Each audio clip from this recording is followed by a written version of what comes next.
Welcome into the Lucas and Lucas podcast.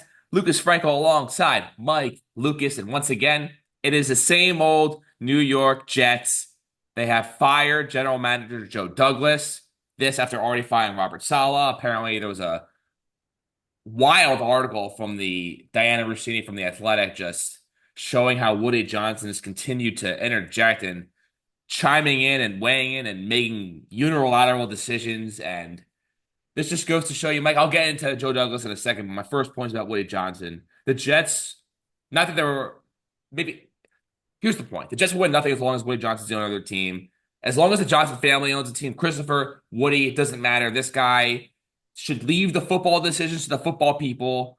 There's a reason why the Jets are such a disastrous organization, and it starts at the top, and the Jets have no leadership at the top. Woody Johnson has no idea what he's doing. He has no idea to run a football team, and you're seeing it right now. The Jets are a complete catastrophe. They're the laughing stock of the league. They are the most disappointing. They are the most just out of control team in the entire NFL, and it all starts at the top with Woody Johnson. And you know what? I'm done getting emotional about the Jets. I'm done like investing my time as long as Woody Johnson's the owner of the team. I am out. Done. It is funny that you said that. I wanted Anthony, who's my associate producer, just went out that door to come over here because Browns fans have the exact same feelings about Jimmy Haslam. And a lot of the things that were portrayed in that article from Diana Rossini in The Athletic are a lot of similar things that you hear happen here in Cleveland. And I think ownership, there, there's no one thing that a good owner does that others don't. Like there's no one right way to own a football team or a basketball team. If you look at what made Yeah, Robert. there is. There is. Yeah, you hire good people who know what they're doing and you let them make those decisions. You don't butt Okay, your head in. for the most part, I agree. There have been outliers and examples, and hiring the right people isn't always easy. Um, but I'm saying there's not one copy and paste blueprint to this guarantees. No, no, no, no. It's not even hiring. It's letting the people that you hire do their jobs and not chiming in and interjecting when you, with all due respect, why you own the team and you have the. And listen, if I ever own the team, obviously you get excited, you get like an ego, you want to be able to chime in and have an impact. But in the reality, you just got to know that you got to know your role and let the people that you hire to do these jobs do them. I'm not disagreeing with that. My point is it's not copy and paste. Every owner that lays back and lets people do their job is successful. It's not every owner that meddles is unsuccessful. There are circumstances and instances on each side where there is some level of success and some level of failure, regardless of your ownership style. But the constant and the continual observation is that if you don't have stable ownership, and when I say stable, stable is not the right word. I don't even know what the word I'm looking for is. But with the Browns and the Jets, it is copy and paste. I go back. This is a perfect example, Frank. You ready for this? I know this for a fact. Last season, the Browns beat the Arizona Cardinals 27-0 at home. They held the Cardinals, and Clayton Tune was the quarterback, to 10 total yards of offense. I believe it was week 10 of last season, week 9 or week 10. The Browns won 27-0. It was Deshaun Watson's second game back. It was the week before he got hurt against Baltimore. And guess what? Jimmy Haslam in the locker room afterward came down and chewed out Kevin Stefanski. You know why? He ran the ball too much. Deshaun Watson didn't have enough passing yards, and he didn't like the style of offense that just produced a 27-0 win. Frank, can you imagine shutting out an NFL team, winning by 4 touchdowns, and being upset because of the style of which you won? No, that is what bad ownership looks like. And that example, which once again, I know for a fact, compared to what it sounds like Woody Johnson was doing in New York, sound awfully similar. And that particular style of ownership, Frank, I know I said there are examples of things that have worked in the past. In recent memory, it's hard to find another example of that ownership style that has worked. And the Suns with Matt Ishbia are going through it right now in the NBA. There are a couple of teams in the NFL. Dan Snyder just got kicked out. So we'll see if there can be someone that bucks the trend. But when the owner is involved in the football decision-making process, it doesn't typically lead to good results. There's also something that I thought of, and I don't know how like legitimate this is. It's just something I thought of. Like when you were, for example, like Woody Johnson, and I just looked it up, Jimmy Haslam. They are not the people who built the family empire. they are the Inheritors. the inheritors exactly. And I think there's a sense of entitlement when you grow up with all that generational wealth, and that like you feel like you can do whatever you want. No one's gonna no one or nothing can stop you because you have money that could just tell Look that at could look just at Oakland A's owner, Fisher. I don't know his story, His parents but have a ton of money. He's done nothing. He's just a I mean you also like Hal Steinbrenner, also the son of Joe, like but I just think maybe not all of them, but a good portion of them, they just have this sense of entitlement that they feel like they can do whatever they want, and it usually doesn't work out. But I mean, David Tepper, I believe, is self-made, um and yeah, there's he's not there's not a one style fits all for these kind of people. right. And it comes down to, and a lot of it, Frank, you ready for this? Is ego. If you grew up and you Oh, it's have ego. It's a sense of entitlement. endless amounts of money and you get everything you want your whole life, and you're flying private jets when everyone else is flying coach and regular planes, and you are driving your first car is a Lamborghini and everyone else is driving a 1984 Subaru. Like, you build an ego, and then when things don't work, these guys have never been told no before. They've never failed, because it's really hard to fail when you're set up not only at third base, but one step away from home plate. And then they get into these situations, and like the Haslams, they were part owners in Pittsburgh before they bought the Browns, Frank. I'm not quite sure what the situation with the Johnsons was, how they became owners of the Jets, but they Well, came Leon has like they came from the Steelers thinking, we saw how the Rooneys run it in Pittsburgh. We could emulate that. No, you can't. Like, there are just certain things that work in this situation that don't work in that situation, because it works in Pittsburgh and how this ownership runs it. Their feelings can be different than your feelings. And Jimmy, he just bought ownership in the Bucks. He's now a quarter owner of the Milwaukee Bucks and is looking to purchase more, Frank. And they did that because the Bucks needed more money to pay Giannis's extension ahead of time. So they brought in him as an investor and an owner so they could get more cash up front. And guess what? How are the Bucks doing this year? Everything this dude touches turns to shit. Excuse me, I can't say that here. well, that's why I mean, everything Doc Rivers turns to crap. I think, besides the 2008 Celtics, but I don't know if that's I don't think there's a correlation of Jimmy Haslam buying a share in the Bucks and then being terrible. They were terrible the second they fired Adrian Griffin, I'm and just saying this dude is yet to be a winner in anything. You know what? he's no, no, it's incorrect. Incorrect. He's won two He owns MLS the Cups with the Columbus Columbus Crew. I Crew, know. so that's wrong. I'm just So saying. you're blatantly wrong. Everything you said about Jimmy Haslam is incorrect. He is a championship winning You know owner. what? So Take it to New every York. point you just said is wrong. So Take it to New York, Frank.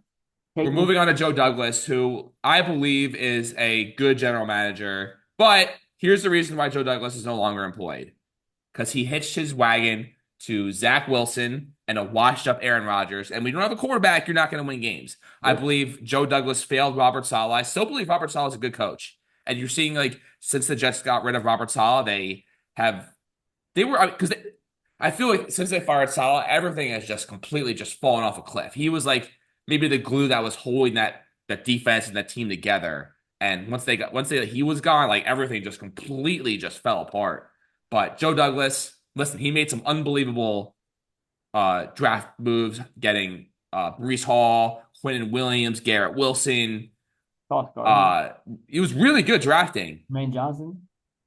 He also had some bad moves, obviously, but compared to like previous general managers with the Jets, like John Idzik and Mike McCagnon, who like couldn't draft Yep. anybody, like he was I thought a really, really good drafter. But the reason why he's no longer in charge is because he didn't have a quarterback. When you don't have a quarterback, you're not going to win games. And he also had a really, really bad year with the whole Hassan Reddick situation, and uh, just obviously Rodgers and trading. You could say whether it was Woody, who whatnot, but this whole past year was just like really hamstring the organization. So Yep. I feel for him because I do believe that he is good at his job, but the reality is he was given, since 2019, his quarterbacks under his tutelage were Sam Darnold, Zach Wilson, and Aaron Rodgers. And at the time I was like, this we should probably stick with Sam and try to like put more around him, because I didn't feel like the Jets put enough around him at the time.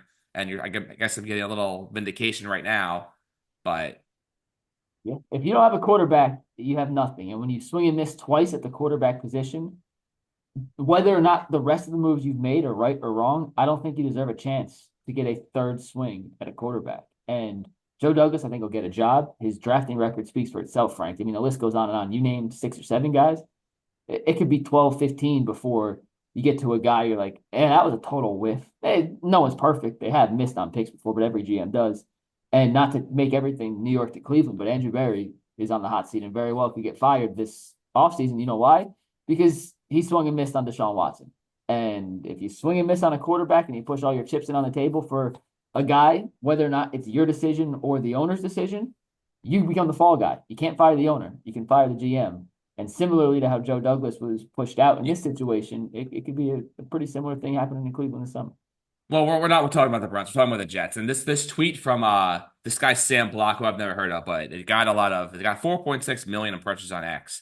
He goes, Joe Douglas drafted Garrett Wilson. Joe Douglas drafted Sauce Gardner. Joe Douglas drafted Breece Hall. Joe Douglas drafted Will McDonald. Joe Douglas drafted Braylon Allen. Joe Douglas drafted Jermaine Johnson.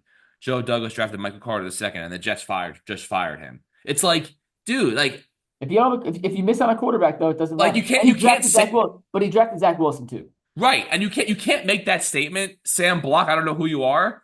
You can't make that statement and leave out Zach Wilson, and he put all his chips in on a washed up Aaron Rodgers. Like you can't make you have to paint the whole picture. You can't just focus on one specific thing. And yes, he was a good person at drafting, a good GM at drafting players, but when it came to the court, it's a good talent evaluator, but just couldn't do it. So that's why he got fired.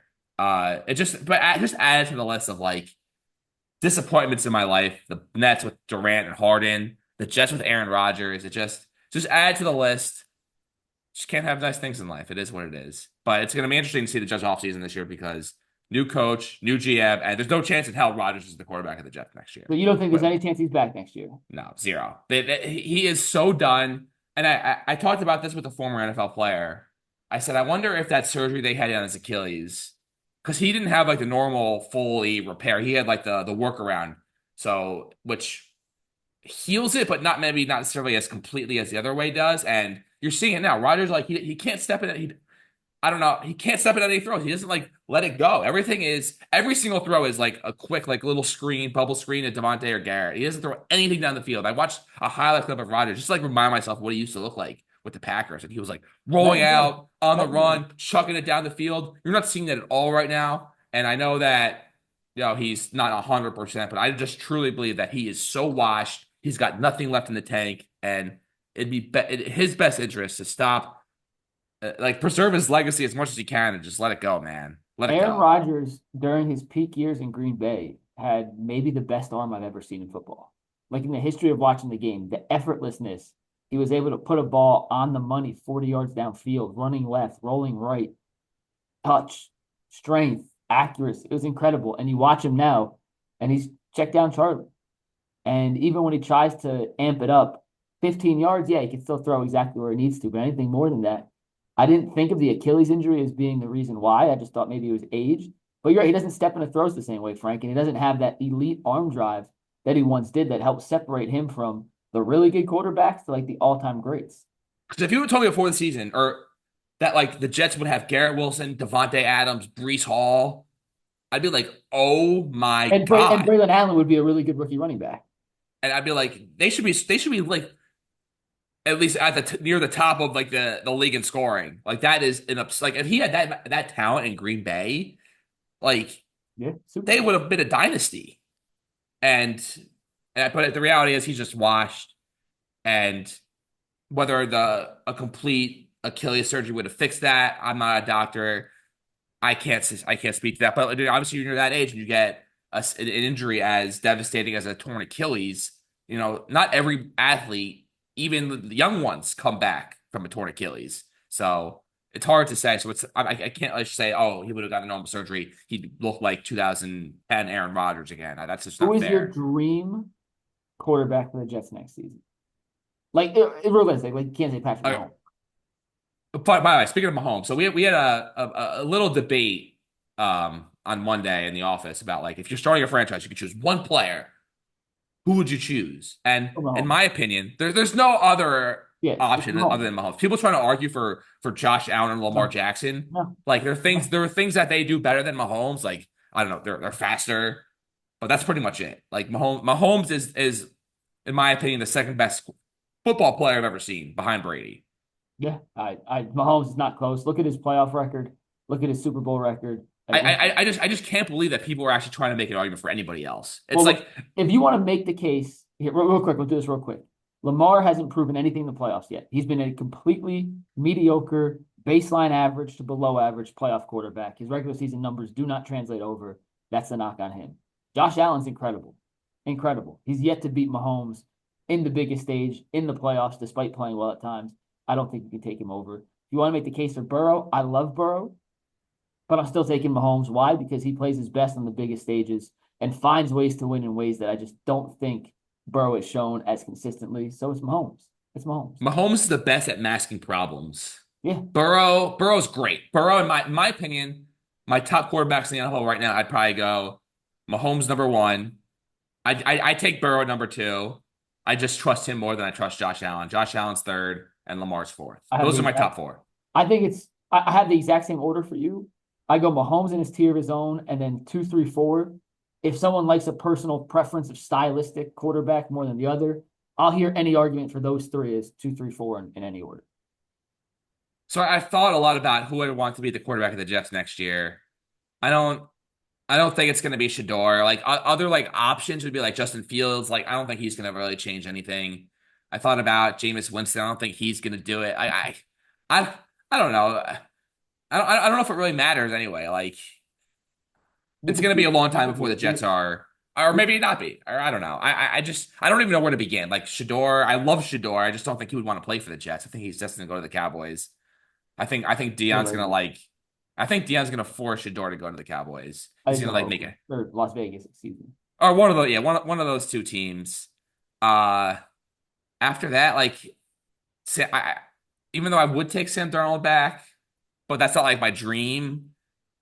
Daniel Jones? No, Daniel Jones should never be handed the reins as a QB1 ever again. Like, No, he's a great back. He's a great backup quarterback to have. It was never there for Daniel Jones. By the way, Tommy DeVito is not from Livingston, New Jersey. He may have been born in Livingston, New Jersey, but he's from Cedar Grove. Stop making these Livingston, New Jersey references about Tommy DeVito. I had no idea there was even a Livingston connection until I read his Wikipedia. Like, he's not from Livingston. Never played for Livingston High School. He went to play for Cedar Grove, so not from Livingston. All right, let's move on to Juan Soto. But this whole free agency tour is just one of the most torturous things I've been through as like a sports fan. Why? It's like he's Before you go, Frank, I'm going to ask you why, but I'm going to tell you. We said on this very, very podcast, we knew exactly what it was going to entail. We knew all the reports that were going to come out. He was going to be blown away by every team's offer. He's in this for the money. He's told you that from the get-go. Why are you surprised at anything? He was going to take all these meetings. You knew that beforehand. Why are you letting it affect you? It's just the day-to-day. Oh my God, the Red Sox. Oh, look at everyone. I feel like the way this is going is the Mets and the Reds. You're seeing the most smoke around the Mets and the Red Sox. Oh, Soto loves the Red Sox farm system. He is extremely impressed. Oh, John Henry and Sam Kennedy are willing to, break the bank. They are not happy, and they are finally ready to avenge trading Mookie Betts and are ready to right their wrongs by signing Juan Soto. Steve Cohen is not going to be denied. He's going to go $100 million more than anybody else. There is nothing that will stand in Steve Cohen's way from getting Juan Soto. Those are like the two things I'm hearing on a consistent day-to-day basis. And obviously Hal Steinbrenner saying I have no idea what's going to happen, but I'm on Hal Steinbrenner. And every meeting is like, it's the most, Juan was extremely impressed. Like, he was blown away by the Blue Jays presentation. The Toronto Blue Jays are pissed off still at not being able to get Shohei Ohtani, and they are gung-ho on getting Juan Soto. It's like every single Yankee rival, Blue Jays, Red Sox, Mets. Now the Dodgers are meeting with him, and Toronto's very impressed by the Dodgers. It's just like, my God. Mostly was, you knew, like, this is, Frank, you're the most gullible man. The constant, like, oh, and then the fan bases tweet. It's the social media nonsense about Juan Soto. I can't take it anymore. Well, then just block it out till Hayden tweets like it. You can very easily avoid this stuff, Frank. Just mute Juan Soto on X, and Wait until So you. where do you think he's going? I think he's gonna be a Yankee. I really hope so. He's just such a game-changing player. And if the Yankees get him, I guarantee they'll win at least. I guarantee at least one, possibly more, World Series. Like he is that much of a difference maker, and I can't live in a world where he goes. Like honestly, it's any team but the Mets. Any team but the You'd rather Mets. him go to Boston than Mets. Yeah, yeah. I cannot. I cannot. I hate the Mets more than I hate the Red Sox. Or the Dodgers, just if they just add him too. So the Dodgers is actually bad for Soto. Him going to the Dodgers is a terrible look. He will be in the same category as Kevin Durant. Couldn't do it by himself, even though He he already has done won. it No, by no, he already won a ring. right. But it's like really, you just lost to them, and now you're gonna follow. Like that just puts you in the Durant category, and that's a category that if I'm a professional athlete with pride, and Kevin Durant, seeing this is probably gonna want to come after me. I'm ready to go, Kevin. But that's just not a. It's not. I don't think it's a category of like player that you want to be in. You don't want to be in that looped into that Kevin Durant category of you're just following and not and just hitching your wagon to a team that's already ready to win a championship. I don't think that's as a professional athlete. I don't think that's what you should be striving for. Yeah, we'll see. I have not let myself get worked up about this at all. Like I said, I knew exactly what was coming. I was ready for it. I hope he comes back to the Yankees. I'm not extremely optimistic about it more than I would be any other thing. It's like a 50-50 Yankees versus the field, but we knew what this was going to be, Frank. So I'm just not letting myself get distracted by what could play on, because this could last for months. Like I know he says he wants to sign by the winter meetings, but he doesn't have to. And this would be a daily thing that would drive me absolutely bonkers if I let it happen. So I just decided not to. So I suggest for you and your marriage, just don't worry about it. You'll get the ESPN notification. Hopefully it says Juan Soto signs with the Yankees for 6 years, 600 million, and we'll call it a day. Or 10 It'll be years, like 100 million. it'll probably like 10 years, 100 million, but we'll see. Elsewhere, Yankees hire Dave Sims to replace John Sterling. Grand slam move. Dave Sims, former announcer for the Seattle Mariners, absolutely killed it. If you could told me if there's one person that I would take in baseball to replace Tell John me, Sterling, Dave tell me. Sims. So I'm not gonna lie, unfamiliar. Tell me why you like his broadcast style and how you think he'll do as John Sterling's replacement. He's going to destroy it. He's going to be unbelievable. Like it just was just on X. Just search Dave Sims. You'll see his calls with the Mariners. Like Mitch Haniger. Like what did he say? He went I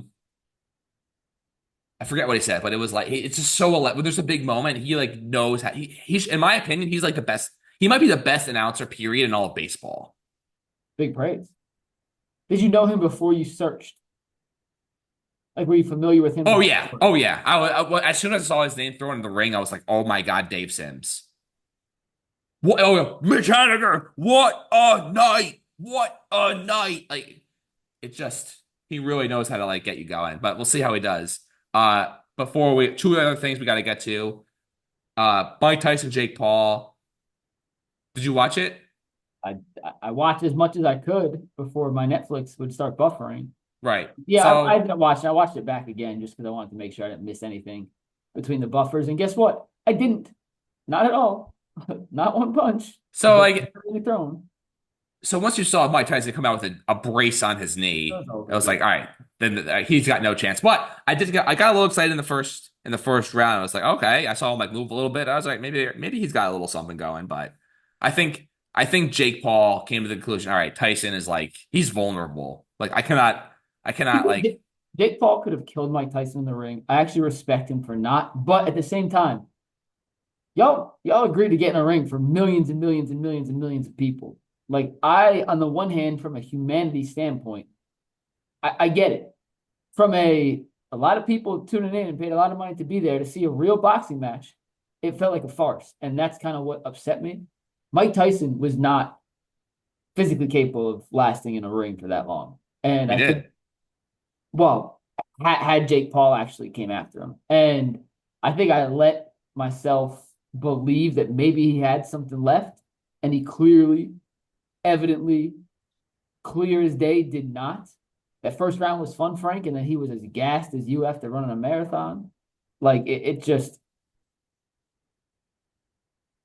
good for them for making as much money as they did. I'll leave it at that. I am so out. I'm so done. Not that I was ever really in on Jake Paul. I never really understood why people care so much about his ability about his boxing career. I'm just like, who gives a crap? Like Because they hate until him. like if he wants to be like a legitimate boxing fighter, then fight someone real and let's see how you do. But until that point, I do not care. Don't tell me about Jake Paul fighting. I just couldn't care less. And I hope people after seeing this Mike Tyson farce finally agree to that because his next fight's going to be against Jimmy Carter, who's been in hospice for like a year. He's going to fight Steve Gleason. He's going to fight. He's going to fight. Uh, I don't know, Undid just Muhammad Ali's body and fight yeah. his skeleton. Like, come on. Like fights like good for him for making all this money. Like he's set for generations to come. Like he's done I respect it. I respect his ability, his promotion ability, his One of the marketing best ability, ever. One of the best ever. like incredible. But in terms of his actual like fighting career, like come on, man. Like you're not legit. Yeah. It is what it is, and I don't care. I do not care. A lot of people do. You got a lot of people to care about your fighting career, which is great. Good for you. I don't give a crap. Preach. I agree. So they Massive can't. story, though.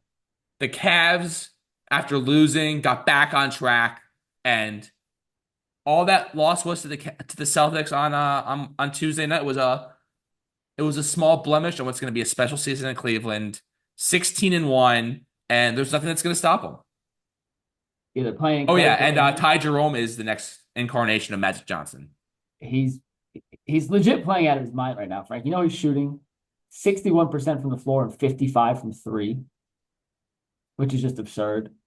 And, Best player of and the Cavs is Kenny Atkinson, Frank. I understand he's grown a lot since his Brooklyn days, and he is not the same coach now that he was when he took over our beloved Nets for that stretch from 2016 to 2020. But my goodness, Frank, he pushes all the right buttons, and he needed to get fired from Brooklyn, and he needed his time in Los Angeles and Golden State to develop into this behemoth of a head coach. But he's really, really, really, really, really connecting with the players in a way that I don't think uh, I've seen many coaches do in the past. And the way the Cavs have bought into his system on both ends of the court without really questioning, it's damn impressive. I'm not even. It's very damn impressive. I would argue that I mean how maybe he hasn't changed that much since his Brooklyn days Oh yeah, because no, he has. but He talks about it all the time. he built a culture that Kevin Durant and Kyrie Irving looked at each other were like, oh my God, we want to go there. Yeah, Like, well, he's talked about. I mean, do you want the specifics on some of the stuff like I mean, basketball? I'm sure there's like very niche things and things that he's Yeah, done. He obviously he's grown as a coach, but he's talked about like the way he communicates with star players, the way he allows them to have. I'll give you the big picture in one thing. He said when he was in Brooklyn, it was his first job. He thought he had to do everything. It was all on him. He didn't trust his players to call plays. He didn't trust his players to give him feedback on what they were seeing on the court. It was, I got to make this work. I got to prove I can do this.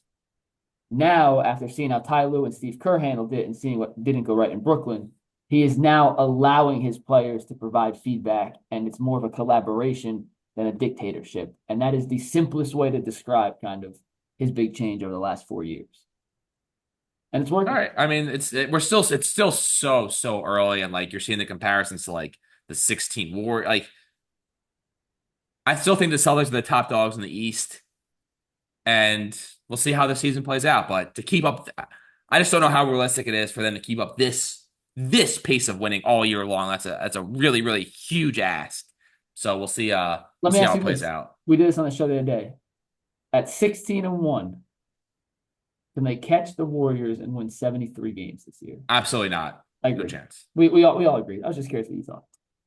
I mean, listen, they can. They could if they anything's possible. So it wouldn't be like the most shocking thing in the world given how they've started if they were able to keep up a similar pace the rest of the year. But at some point, someone's gonna get hurt and You want to hear the things crazy are good. fact too about them? They've played 17 games in 28 days to start the season. That's the most games anyone's played thus far. They play their next 17 games over 43 days. Wow. So they finally have some rest, get a chance to recover, and it bodes well for winning some regular season games. We'll translate to the postseason. We won't know till April and May. But as far as a regular season team goes, they're playing out of their damn minds right now. And speaking of, as much of a disaster as the New York Jets are, as much of a disaster as the Brooklyn Nets have been uh in recent years, the Sixers this year are, What a joke. I mean, I don't want to say they're as catastrophic as the Jets, but it's pretty damn close. Paul George is like hyperextending his left knee every other day. Joel Embiid can't last a game without hobbling off the court. He They are flopped a like free throw. two, huh? He flopped on a free throw last night. It's Dude, it's sad. I mean, they went all. I mean, because theoretically, with like those three guys who haven't played a game together yet together this year, but Maxey and George and Embiid should be like a elite big three, and it is just failing. a lot of stuff that's coming out about Joel Embiid, Frank. I've been trying to tell you for a while. And I saw the Nets were like one of the favorites to trade for Embiid. The net, stop with Stay that. away. Stay away. Nope. I would not touch him with a 7,000-foot pole. Nope. Joel Embiid had his run, so we'll see. Last thing, so I know we're all excited about this. This is the news that we have been waiting for. We are so excited. What am I talking about? Do you have any idea what I'm talking about? Cleveland is in the running for a WNBA team. They used to have the Cleveland Rockers. They're trying to bring a National Women's Soccer League team here as well. So listen, anything that improves the amenities in downtown, I'm all for. So bring them in. They used to have a WNBA team that left in 2003. Bring the Rockers back. It was a great logo, a great nickname, and it's a growing league. So if they get a team in 2028, that's when Juju Watkins might be eligible to come. No, it'll be the next version of Caitlin Clark. So I'm all for it, Frank. The other teams in the running for that new 16th team: Denver, Miami, Philly, and Cleveland. So they got some stiff competition here. And last thing, I have my Mount Rushmore of chocolate candy. Because the other day at the store, I saw Butterfingers were 75% off instead of being like $9.29. They were $2.75. I was like, oh my God, this is like the greatest day of my So life. So real quick, before you give me your ranking, these any sort of candy involving chocolate, or just chocolate? Like there's a it's like Reese's. the main traditional chocolate bars. So there's a Reese's count of chocolate bar. Yeah. Okay. What's yours? I'll give you mine. It's undisputed. So Butterfinger is Okay. my number one. I'm not gonna say anything. I'm just gonna say okay until I get all four. Kit Kat's number two. Mm-hmm. Reese's Peanut Butter Cups are number three. Mm-hmm. And Twix is four. Those are my top four. I agree with Kit Kat, Reese's, and Twix. I have Reese's one. Chocolate peanut butter is my go-to. I love Butterfinger. I also love a Crunch Bar. I've always just liked Crunch Bars. Crunch Bars are really good too. I like I actually like the mini size Crunch Bars better than the big ones. Like I like just this quick pop. See, like a regular Hershey's bar doesn't do it for me. I don't like Snickers, Milky Ways. They're not on my list. Yeah, maybe You have a list. That's impressive that you even have a list. Butterfinger and yeah, because you threw this at me and I wasn't ready for it, but I stay ready. I'm just a content. No, Butterfingers and a Crunch Bar, probably 4 or 5. Do M&Ms count? No, they don't. They're not a chocolate bar, but I do love M&Ms. I love M&Ms. Yeah, you know what? For the sake of agreement, let's agree on something for once. So I'll go Butterfinger, but it's definitely not number one. I think the order is wrong, but if we're doing a Mount Rushmore, it doesn't matter. That's right. I did forget about Crunch Bar. Crunch Bar might replace Twix as number 4 for me. See, I love Twix. I love a good Twix. But they're both really good. Yeah. But that's tough. I might go to the kitchen downstairs and get a little snack. All right, that will do it for this edition of Lucas podcast. As Mike stuffs his face with chocolate. We'll be back next week. Juan Soto to the Boston Red Sox. Later.